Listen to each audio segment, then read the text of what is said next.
Ассаляму алейкум, дорогие братья.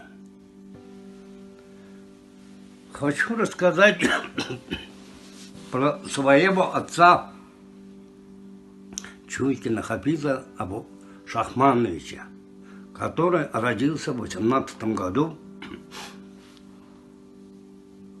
когда в армию ушел. Они служили тогда 3 года.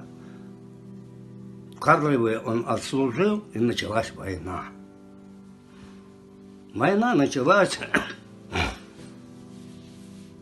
Войну он начал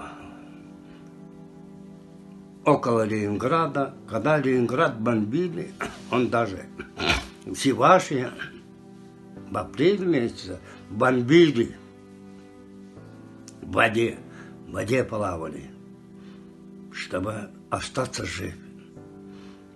И давали им даже спирт, натирали, которые, чтобы не замерзнет, а которые пили этот спирт, замерзли, не дожили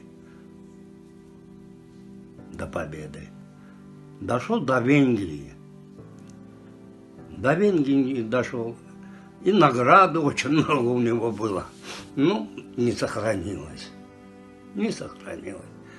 Потому что отец, как рассказывал, он был гармонистом. Любил музыку. И с фронта на аккордеон играл. Любитель был. Весь фронт прошел. Весь фронт. Когда уже война кончилась, их перекинули в японскую войну. Когда уже Япония нападал, Порт-Артур. И оттуда он вернулся уже в 46-м году в конце. И приехал, женился на... Мать у нас была январитка, 14 лет, но сломана была. И выжили 10 детей воспитали. 3 с молоду похоронили, а 7 до взрослого. Старший брат у меня 47 лет ушел в жизни, а мне сейчас уже 72 года.